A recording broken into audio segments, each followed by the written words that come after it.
Hello students, मैं हूं अमन खान और आप सब देख रहे हैं अमन केमिस्ट्री क्लासेस। तो क्या लें, हम अपना लेक्चर नंबर कौन सा था भाई?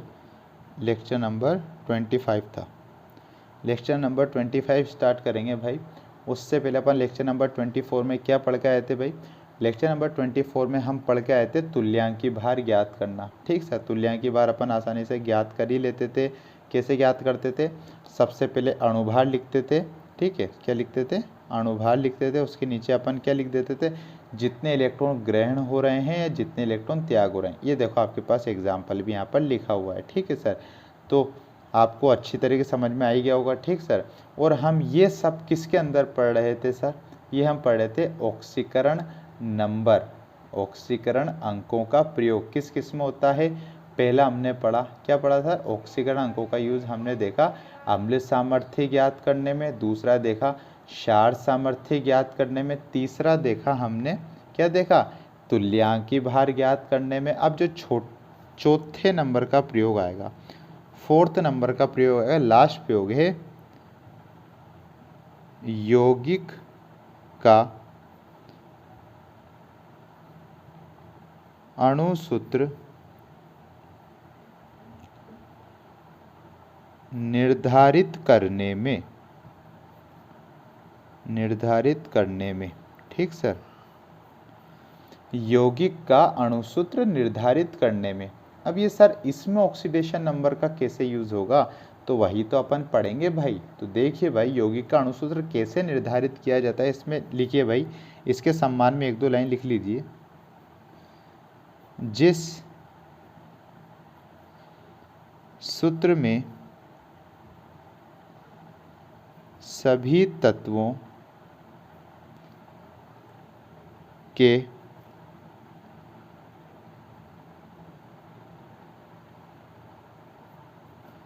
ऑक्सीकरण अंकों का योग 0 प्राप्त होगा, वही सही सूत्र होगा।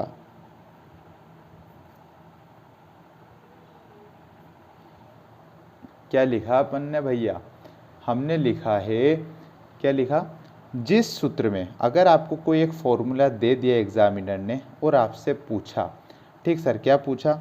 जिस सूत्र में सभी तत्वों के ऑक्सीकरण अंकों का योग, एक फॉर्मूला है जिसमें मान लो एक कंपाउंड होता है, जैसे अपन ने मान लिया, अभी एग्जांपल दूंगा मैं, उसमें जितने भी एलिमेंट, जितने भी तत्व हैं, अगर उनके ऑक्सीडेशन अंक को अपने प्लस करा और उनका योग कितना आ गया सर? 0 सन्नाटा आ गया, तो वो सूत्र आपका क्या हो जाएगा? सही हो जाएगा। सर एग्जाम्पल से समझाओ सर, थोड़ा सा अच्छा हमें समझ में आ जाएगा। तो देखो भाई, एग्जाम्पल भी देख लो, नाराज काहे को होते हो भाई? एग्जाम्पल देखें, जैसे आपको दिया गया है ए एक एलिमेंट है जिसका ऑक्सीडेशन नंबर +2 दे दिया उसने, बी है जिसका ऑक्सीडेशन नंबर -1 दे दिया, सी एक एलिमेंट है जिसका ऑक्सीडेशन नंबर उसने आपको -1 दे दिया। अब आप इसका सही सूत्र बताओगे मुझे, तो अपन इसका आंसर लिखेंगे सही सूत्र। अब आप इनको प्लस करो भाई, प्लस करें। सही सूत्र क्या बनेगा इसका? +2 -1 -1। मान लो मैंने +2 -1 -1 सबको प्लस कर दिया भाई। ठीक है, प्लस कर दिया। सर प्लस कहाँ करा? -1 करा, प्लस तो है ही नहीं इनके बीच में। तो बेटा मैंने थोड़ा शॉर्ट फॉर्म में कर दिया। शॉर्ट फॉर्म किसे बोलते हैं? ऐसे होगा ये, +2 प्लस, किसको प्लस करना है? -1 को। इसको प्लस कर दोगे फिर -1 से। अब तो कोई दिक्कत नहीं है ना। ये मैंने तीनों को क्या कर दिया? यहाँ पर प्लस कर दिया। अब मैंने यहाँ पर ऐसा क्यों लिखा था? प्लस माइनस क्या होता है? माइनस होता है। ये प्लस माइनस क्या होता है? माइनस होता है। ठीक सर, आ गई बात? हाँ सर, अब आ गई। अब आप देखो, ये +2 ऐसा का ऐसा, माइनस माइनस क्या होता है सर? प्लस हो जाता है। तो माइनस माइनस प्लस होते ही क्या आ जाएगा सर? -2 आपके पास आ जाएगा। और ये प्लस माइनस क्या होता है सर? प्लस माइनस माइनस होता है, तो ये +2 से -2 कैंसिल होकर क्या आ गया आपके पास 0 आ गया। तो इन तीनों तत्वों के ऑक्सीकरण अंकों को जब हमने ऐड किया, जब हमने योग किया, तो हमें 0 सन्नाटा प्राप्त हुआ। ठीक है सर, एक बार और समझो भाई अच्छी तरीके जिस बंदे को समझ में नहीं आया, जिस सूत्र में सभी तत्वों के ऑक्सीकरण अंकों का योग 0 प्राप्त होगा, ये निम्न तत्व दे रखे हैं, इसका सही सूत्र आपको बताना है, तो आप इसके तीनों ऑक्सीकरण अंकों को जोड़ दो।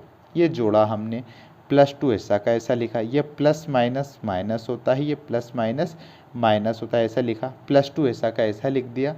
माइनस माइनस क्या होता है प्लस, तो 1 और 1 कितना हो गया 2, लेकिन जब संख्या सेम होती है तो क्या होता है सर, माइनस का ही आता है, तो माइनस माइनस क्या हो गया प्लस हो गया, तो 1 और 1 2, लेकिन किसका आएगा माइनस का 2 आएगा, और प्लस माइनस हमेशा बराबर हो तो कैंसिल आउट हो जाते हैं, प्लस माइनस माइनस होते हैं, तो 2 में से 2 गया तो क्या आ गया आपके पास 0। तो इसका सही फॉर्मूला क्या बना, सही सूत्र क्या बनेगा इसका, ए बी और सी, क्या बना ए बी सी, नया फॉर्मूला आपके पास बनकर आ जाता है, क्योंकि आपने ए को प्लस कर दिया और बी को प्लस कर दिया, सी को प्लस कर, तीनों को आपने सिंपल प्लस करा तो आपके पास 0 प्राप्त हो गया, तो ये आपका सही फॉर्मूला आ जाता है। इस तरीके से आपको फॉर्मूला बनाना आना चाहिए। सर एग्जामिनर हमें इसके ऊपर क्वेश्चन किस तरीके से देगा, किस प्रकार का हमें इसके ऊपर क्वेश्चन देखने के लिए मिलेगा, तो बेटा देखो फिर कैसा क्वेश्चन आपके सामने आएगा। क्वेश्चन देखिए भाई, अणुसूत्र निर्धारित करने वाला दिया हुआ है। ठीक सर, दिया हुआ है आपको, क्या दे रखा है आपको, ए का ऑक्सीडेशन नंबर दे रखा है आपको +1। ठीक सर, बी का ऑक्सीडेशन नंबर आपको दे रखा है +6 और सी का ऑक्सीडेशन नंबर आपको दे रखा है -2। आपको 3 एलिमेंट 3 तत्व अलग अलग दे दिए भाई, ए का +1, बी का +6 और सी का -2। ठीक सर, अब आपसे उसने पूछा सही सूत्र होगा, सही सूत्र होगा, ए ऑप्शन आपके पास आता है AB7। ठीक सर, बी ऑप्शन आपके पास आता है A2 B2 C7, C option आपके पास आता है A2 B C4, D option आपके पास आता है A2 B2 C2, E option आपके पास आता है बी एंड सी, मतलब बी और सी दोनों, और एफ ऑप्शन आपके पास आता है बी एंड डी। क्वेश्चन समझना भाई, जिसने क्वेश्चन समझ लिया उसका हो गया काम 1 नंबर। ठीक है सर, दिया हुआ है आपको ए एक एलिमेंट, बी दूसरा एलिमेंट, सी तीसरा एलिमेंट, तीनों एलिमेंट मतलब तीनों तत्वों के ऑक्सीडेशन नंबर आपको +1 +6 और -2 आपको दे रखे हैं।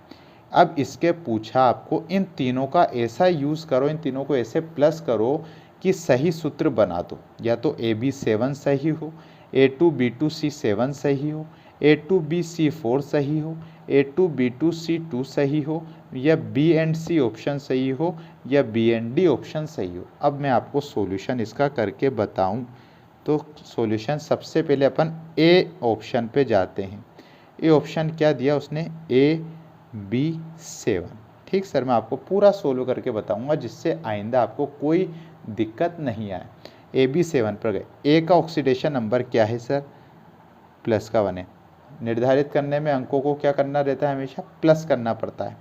ए का क्या है +1 है, बी का कितना है सर, कितना है बी का +6 है, कोई दिक्कत। अब बी कितना है सर, ये 7, बी कितने टाइम है 7 टाइम, मतलब बी को किससे मल्टीप्लाई कर दो, 7 से मल्टीप्लाई कर दो, और इनका योग कितना आना चाहिए, अपन अणुसूत्र निर्धारित करने में आप उसके पूरे नियम पर जाओ तो सही सूत्र होगा जब आपका इनका योग क्या आ जाएगा सर, 0 आ जाएगा। तो अगर सोल्व करें अपन इसे, 6 और 1 7, 6 + 1 7 × 7 कितना आ गया सर, ये तो सर 49 आ रहा है, हमें तो 0 चाहिए, तो ये आपका ऑप्शन नहीं है। इसका मतलब ये सही सूत्र आपके पास नहीं आया।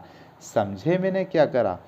ए का ऑक्सीडेशन नंबर प्लस बी का ऑक्सीडेशन नंबर, दोनों को ऑक्सीडेशन नंबर को प्लस कर दिया, लेकिन बी कितने टाइम्स था? 7 टाइम्स, 7 बार था, इसलिए मैंने बी को 7 बार गुणा कर दिया। 6 और 1 7 इंटू 7, 7 7 49 होता है, तो हमें 49 मिला, हमें 0 तो मिला नहीं।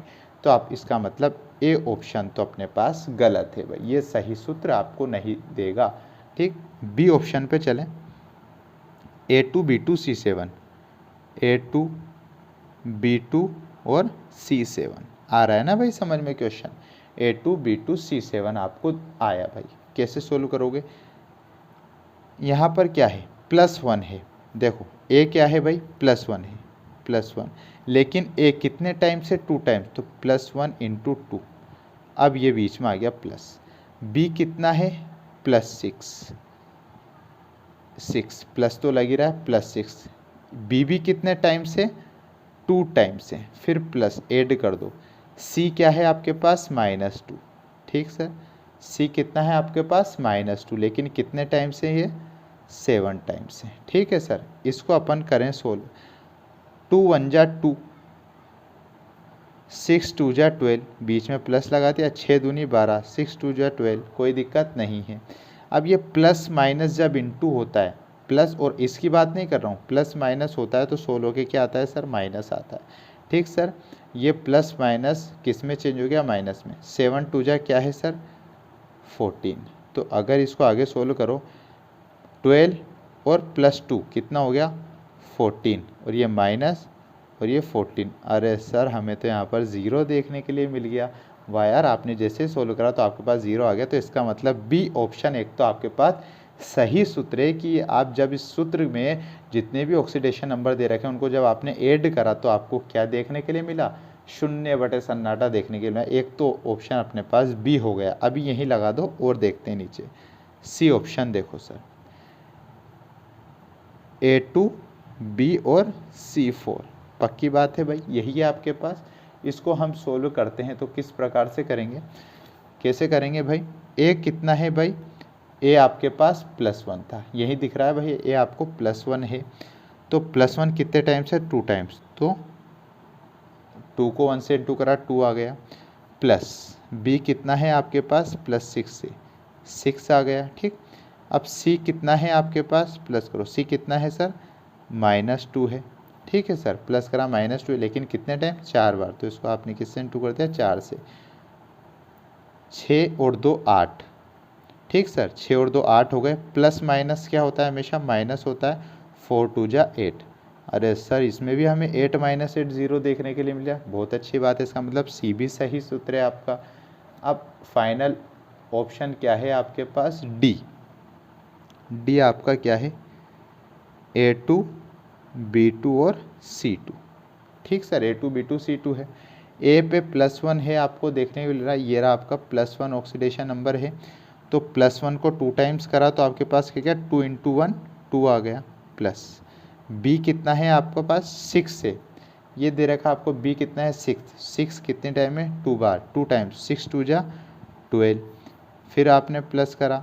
सी कितना है आपके पास? -2, ये आपके पास -2 है। कितने टाइम्स? 2 टाइम्स, सी भी 2 टाइम्स। ठीक है सर, सोल्व कर लें इसको। 12 + 2 14, प्लस माइनस माइनस, 2 2 जा 4, 14 - 4 कितना आ गया सर? यहाँ तो 10 आ गया, तो आपको 0 प्राप्त नहीं हो रहा, तो यह आपका नहीं है। बाकी दो ऑप्शन तो बी एंड सी या बी एंड डी। तो आपके पास क्या क्या सही सूत्र है? बी आया और सी आया, जिसमें आपको ऑक्सीडेशन नंबरों का योग कितना प्राप्त हुआ? 0 सन्नाटा प्राप्त हुआ। तो आपके पास ऑप्शन क्या आ जाएगा इसमें से? सही सूत्र बताना। तो AB7 नहीं है, बी है, सी आपके पास सही है, डी आपके पास नहीं है। तो कौन सा है? बी और सी। तो ऑप्शन क्या आ गया आपके पास? बी और सी आपका ऑप्शन आ जाता है सर। ठीक है, इस तरीके से आपको सूत्र निर्धारित करने वाले फॉर्मूले में कैसे यूज़ होता है ऑक्सीडेशन नंबरों का, वो आपको ऐसा क्वेश्चन आपको देखने के लिए मिलेगा सर। तो ये अपन ने पूरा कर लिया भाई। ठीक है, हमने क्या क्या देख लिया? हमने ऑक्सीडेशन अंकों का भी यूज़ पूरा देख लिया सर। ठीक, अब हम चलेंगे नए टॉपिक के ऊपर, नया टॉपिक डालेंगे भाई। क्या है अपना नया टॉपिक, तो हेडिंग डाल लो भाई हल्के हाथों से।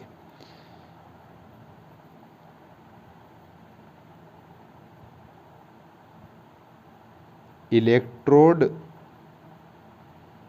विभव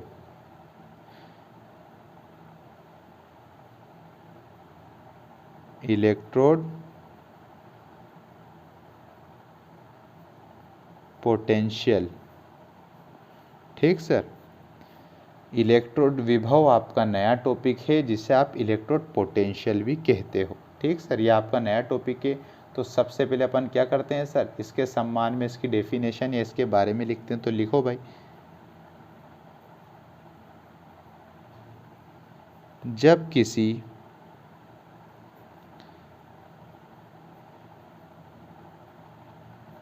धातु की छड़ को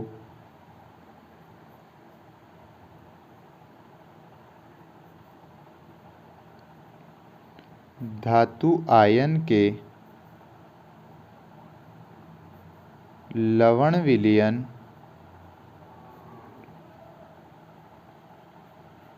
में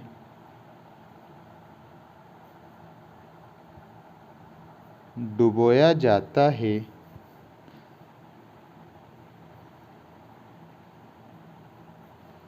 तो धातु की छड़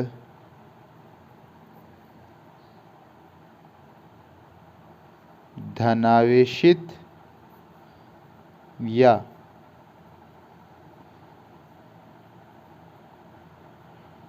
ऋणावेशित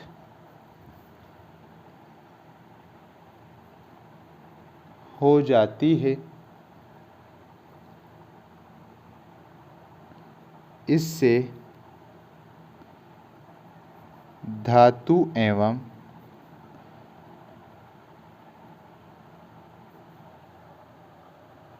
विलयन के मध्य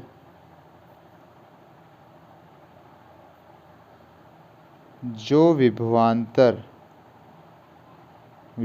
तो समझते हो ना, मतलब करंट, विद्युत धारा। ठीक है सर, जो अभिक्रिया होगी मध्य जो विभवांतर उत्पन्न होता है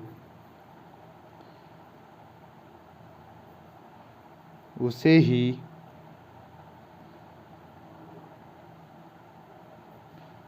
इलेक्ट्रोड विभव कहते हैं। इलेक्ट्रोड विभव कहते हैं। ठीक सर, देखो डेफिनेशन देखो, बड़ी सिंपल, बड़ी रद्दी क्वालिटी की डेफिनेशन है। जब किसी धातु की छड़ को आपने एक धातु मतलब मेटल की एक रोड ले रखी है, उसको आपने धातु आयन के लवण विलयन में, और आपने एक धातु आयनों का, या तो आयन दो प्रकार का आयन होते हैं, या तो पॉजिटिव आयन ले लो या नेगेटिव आयन ले लो, उनके विलयन में आपने उस धातु की छड़ को क्या कर दिया सर, डुबा दिया। तो धातु की छड़ या तो अगर धन आवेश का विलयन होगा तो, या ऋणावेश का विलयन होगा, तो इस कारण धातु की छड़ या तो धनावेशित हो जाएगी या फिर ऋणावेशित हो जाती है।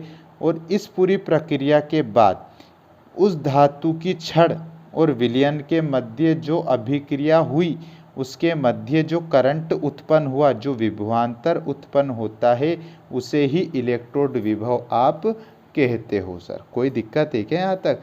कोई दिक्कत आपको होना नहीं चाहिए। इसका मैं एक छोटा सा कच्चा चित्र बोलते हैं ना अपन छोटी क्लास में। कच्चा चित्र क्या होता है, मान लो एक मैंने ये पात्र ले लिया, समझाने के तौर पे बता रहा हूँ भाई।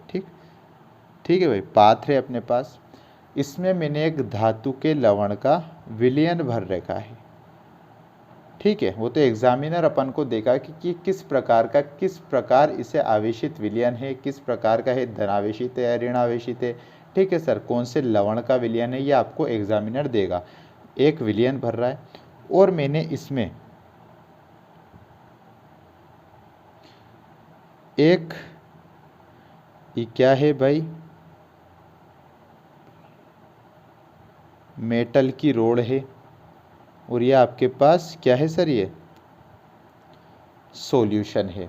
ये मेटल की रोड को देखो, इस मेटल की रोड को, धातु की छड़ को जब किसी लवण विलयन, जब किसी सॉल्यूशन में डुबाया जाता है, तो ये जो धातु की छड़ है या तो ये पूरी पॉजिटिव हो जाएगी या ये पूरी ऋणावेशित हो जाएगी। ये डिपेंड करता है विलयन के ऊपर। जब किसी धातु की छड़ को किसी विलयन में, लवण वाले विलयन में डुबाया जाता है तो धातु की छड़ पॉजिटिव या नेगेटिव मतलब धनावेशित ऋणावेशित हो जाती है। इस पूरी परिघटना के बाद जो धातु की छड़ और विलयन के बीच में जो विभवांतर लगता है, करंट उत्पन्न होता है, उस करंट, इस पूरी प्रक्रिया को क्या बोलते हो सर? इलेक्ट्रोड विभव आप बोलते हो।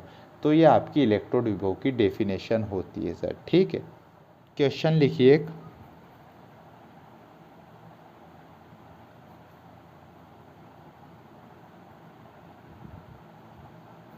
मानक अवस्थाएं क्या होती है? मानक अवस्थाएं क्या होती है? 3 स्टार है भाई।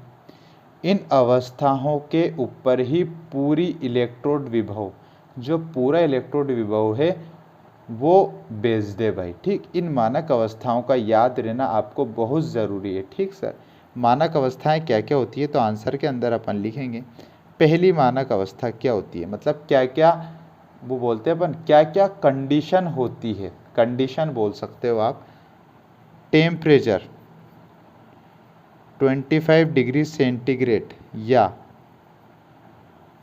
298 केल्विन होना चाहिए।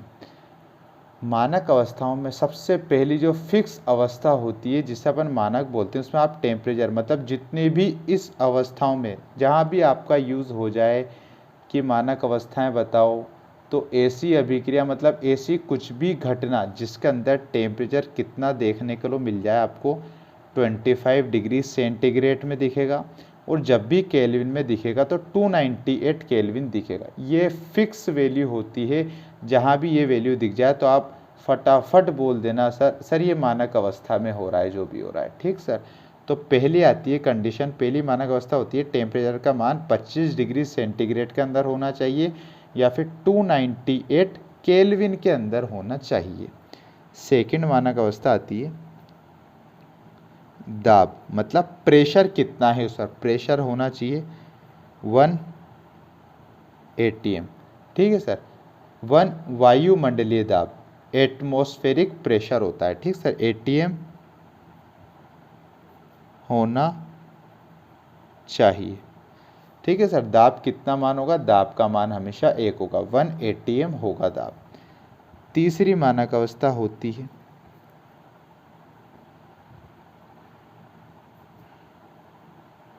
विलयन की सांद्रता 1 कैपिटल M। क्या है सर ये? विलयन की सांद्रता मतलब विलयन में कितनी पावर है। सांद्रता को इंग्लिश में आप लिखो तो आप लिख सकते हो, या नीचे लिखवा देता हूँ,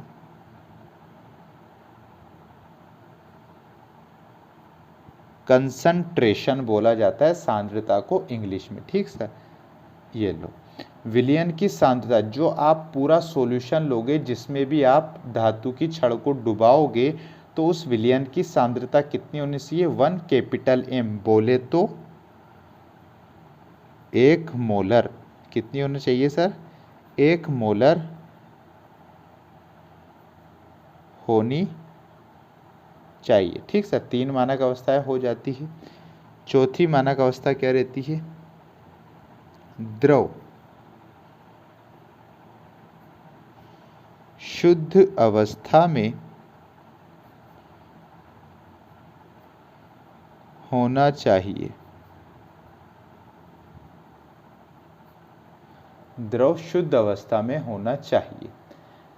अब देखो, ये 4 मानक अवस्थाएं केमिस्ट्री के अंदर यूज होती हैं मुख्यतः। ठीक सर, पहली होती है टेम्परेचर का मान, जो भी आप सॉल्यूशन ले रहे हो, जिसमें भी आप धातु की छड़ को डुबा रहे हो, उस सॉल्यूशन का टेम्परेचर जो होना चाहिए सेंटीग्रेड के अंदर 25 डिग्री सेंटीग्रेड होना चाहिए, या उसको केल्विन में चेंज करते हो तो 298 केल्विन होना चाहिए। ठीक सर, दाब का मान 1 एटमॉस्फेरिक प्रेशर मतलब 1 atm होना चाहिए। विलयन की सांद्रता, विलयन में जो पावर होती है विलयन की सांद्रता हमेशा कंसंट्रेशन 1 मोलर होनी चाहिए। और जो आप द्रव ले रहे हो, जिसका आप सॉल्यूशन बना रहे हो, कैसी अवस्था में? बिल्कुल शुद्ध अवस्था में होना चाहिए। ऐसा नहीं है आपने जाने क्या क्या मिला दिया, शुद्ध अवस्था का द्रव विलयन लिया। द्रव विलयन जो आप लोगे बिल्कुल शुद्ध अवस्था में होना चाहिए सर। ठीक है, कोई दिक्कत है क्या आपको? सर नहीं है तो एक क्वेश्चन और लिख लो फिर इसी बात पे, कोई दिक्कत ही नहीं है तो फिर तो क्वेश्चन बनता है। क्वेश्चन, मानक इलेक्ट्रोड विभव को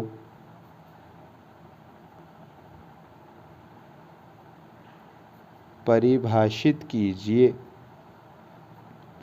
मानक इलेक्ट्रोड विभव को परिभाषित कीजिए। 3 स्टार क्वेश्चन है भाई, इंपॉर्टेंट है, 1 नंबर की दृष्टि से इंपॉर्टेंट क्वेश्चन है। अब यहाँ पर आपको दिख गया सर मानक इलेक्ट्रोड विभव। इलेक्ट्रोड विभव तो आप पहले लिख कर आ गए डेफिनेशन, अब यहाँ पर क्या लगा दिया? यहाँ पर मानक लगा दिया। बच्चा मानक और इलेक्ट्रोड विभव कोई डिफरेंस नहीं करता। इलेक्ट्रोड विभव पूछा है तो उसकी डेफिनेशन लिख कर आ जाता है और एग्जामिनर उसको 0/सन्नाटा नंबर दे देता है। यहाँ पर इसका यूज़ हो रहा है, किस पद का यूज़ हो रहा है? मानक का यूज़ हो रहा है। तो अपन आंसर में लिखेंगे ये पूरी अवस्थाएं उस वाली डेफिनेशन में ऐड कर देंगे तो आपके पास मानक इलेक्ट्रोड विभव की डेफिनेशन आ जाएगी। तो देखना अपन कैसे लिखेंगे।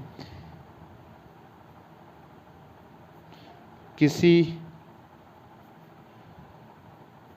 धातु की छड़ को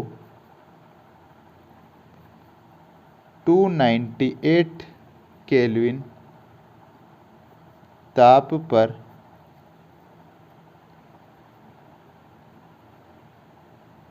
1 मोलर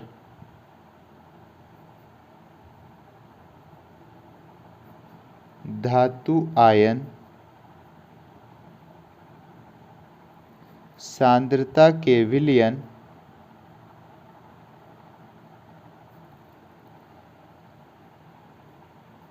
में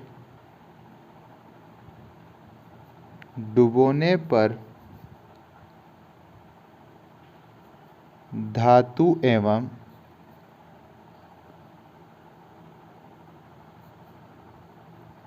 विलयन के मध्य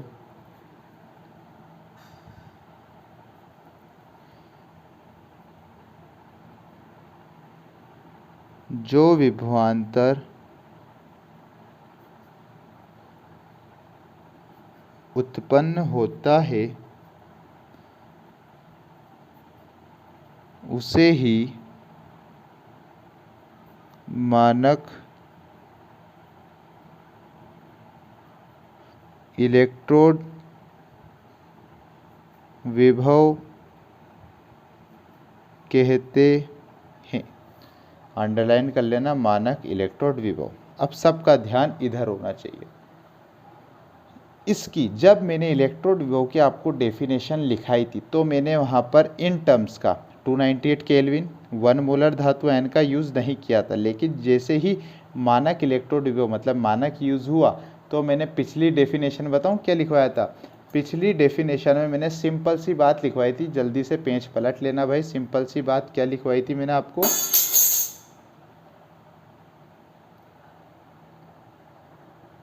जल्दी से पेज पलट लो भाई। मैंने आपको सिंपल सी बात लिखवाई थी इलेक्ट्रोड विभव में कि जब किसी धातु की छड़ को